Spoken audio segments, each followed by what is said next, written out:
this is so hard to do?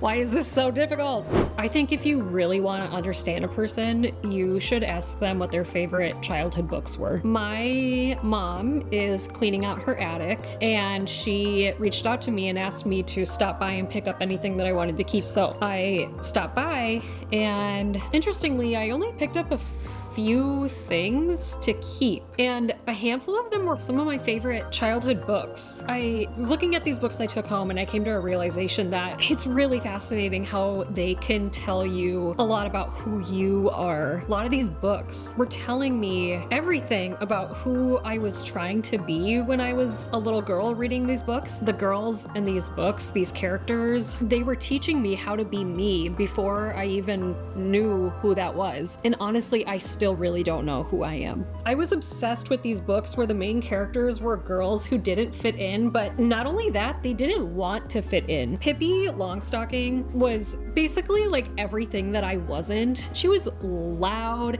and fearless and like just completely unbothered. She wore mismatched socks and just like did not care at all about what anyone thought of her. And I admired that so much. Like, you know what? It's okay to be weird. Like, it's fine. It's fine to be this. It is fine to be this. She has a little friend on her shoulder. Look at the people just staring at her in awe because they're like, I could never be you. You're so cool.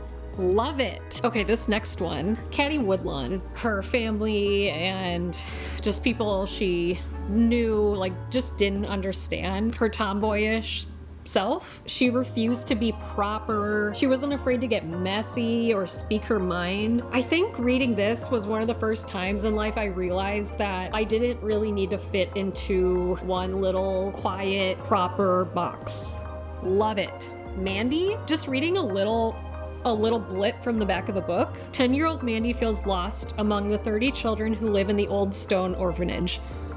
Also, oddly enough, a handful of these books that I read, like the girls were orphans. Anyway, she dreams of a home of her own, a place where she belongs. She goes out exploring, She finds a little cottage. The cottage then becomes her little refuge. The idea behind it of building your own safe space when you feel like you don't belong, it was honestly something I held on to that I didn't even realize at the time, but that definitely stuck with me. Last one I have with me right now is The Secret Garden. The Secret Garden is such a good book, y'all. It has this interesting, like, velvety cover. It's so old, it's so dusty, but I don't care. The main character in this book, her name is Mary. She's kind of lonely, she's kind of angry, she's kind of awkward. And I love this book because she didn't change who she was. Instead, she found a place of her own where she could grow. Just having that safe space to just be yourself, once again, that definitely stuck with me.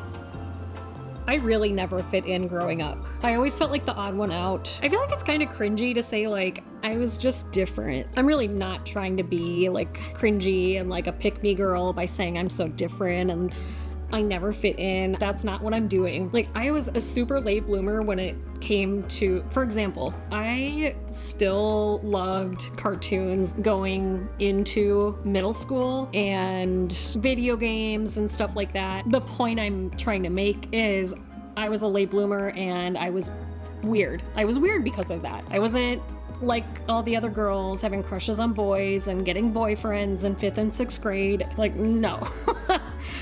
Absolutely not. That came later in life. Okay, so this is getting pretty deep. And it's like so amazing to realize this now as an adult, that what they were teaching me back then is that just because you don't belong somewhere doesn't mean you don't belong anywhere, which I felt like I didn't belong anywhere back then. And sometimes you just have to like make your own space where you feel like you belong, which is easier said than done, but I do feel like that's part of what these books taught me, were teaching me.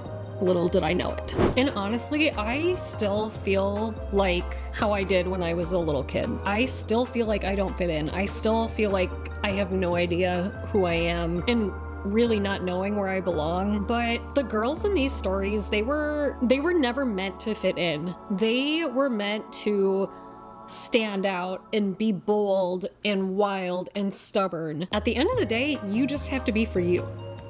for this right here for yourself. So I'm curious, what were the books and who are the characters that made you feel seen when you were younger? If you feel like sharing, please let me know. Oh, Pippi, you gotta be front and center. You gotta. I guess my parting words here are, if you've ever felt like you don't fit in, that might be the whole point. And we're all just our own little Pippi Longstocking in our own lives. And honestly, that's pretty fucking sweet.